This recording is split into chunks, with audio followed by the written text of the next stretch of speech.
Delhi liquor scam లో నేడు 4వ రోజు ఈడీ ఎమ్మెల్సీ కవితను విచారించింది. ఢిల్లీ ఈడీ కేంద్ర కార్యాలయం ప్రవర్తన్ భవన్ లో ఈ విచారణ జరిగింది. లిక్కర్ పాలసీ మనీ లాండరింగ్ కేసులో కవిత పాత్ర, 100 కోట్ల ముడుపులు, సౌత్ గ్రూప్ పాత్ర, సిసోడియా కేజ్రీవాల్ తో ఒప్పందాలు సహా నిందితులు ఇచ్చిన వాంగ్మూలాలపై కవితను ఈడీ ప్రశ్నించింది. రోజుకు 6 నుంచి 7 గంటల పాటు సీసీటీవీ పర్యవేక్షణలో కవితను ప్రశ్నిస్తున్నారు.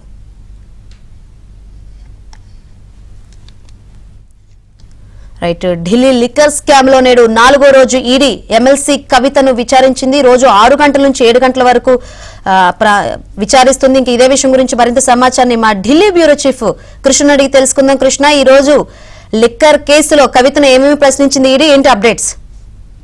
శంకర్, దేశవ్యాప్తంగా పెను సంచలనం సృష్టించినటువంటి ఢిల్లీ లిక్కర్ స్కామ్ లో బీఆర్ఎస్ ఎమ్మెల్సీ కవితను 4వ రోజు ఎన్ఫోర్స్మెంట్ డైరెక్టరేట్ విచారించింది. వరుసగా 4 రోజుల పాటు ఆమెను సుమారు ప్రతిరోజు కూడా 6 నుంచి 7 గంటల పాటు విచారణ జరుపుతున్నారు.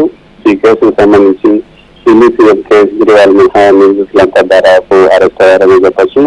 తాము కవిత బినామీలకు అరుణ్ రామచంద్రన్, ముచ్చిబాబు, అభిషేక్ బోయిన్పల్లి, మిగతా ఈ కేసులో నిందితులైనటువంటి 13 మంది ఇచ్చినటువంటి వాంగ్మూలం, కవిత పాత్ర పైన వాళ్ళు చేసినటువంటి స్టేట్మెంట్స్ ఏవైతున్నాయో అవన్నీ కూడా కవితకు వినిపించి వాటిపైన ప్రశ్నిస్తున్నట్టుగా తెలుస్తుంది.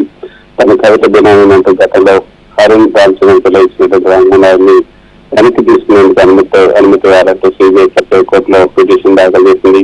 అసలు అరుణ్ రామచంద్రన్ పిల్లై కవిత తన అనుకున్నారు అంటూ ఇచ్చినటువంటి స్టేట్మెంట్ ఎందుకు వెనక్కి తీసుకోవాలనుకున్నారు అన్న ప్రశ్నలన్నీ కూడా ఆమెకు దాని నుంచి సమాధానం రాబడుతున్నట్టుగా తెలుస్తుంది.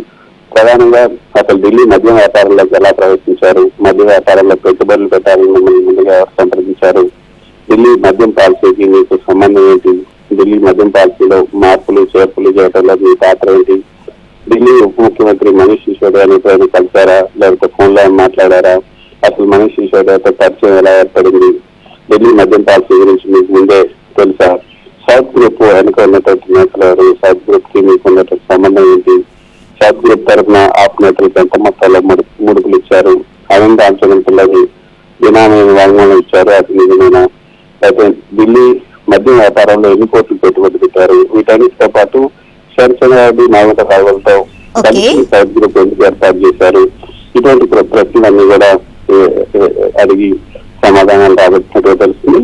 ఆ తర్వాత ప్రతిరోజు కూడా 6 గంటల నుంచి 7 గంటల వరకు కుటుంబ సభ్యులను కలిసేందుకు కూడా సిబిఐ ప్రత్యేక కోర్టు అనుమతించింది.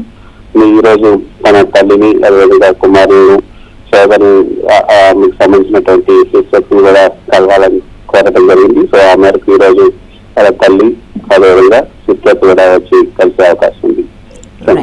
Thank you Krishna.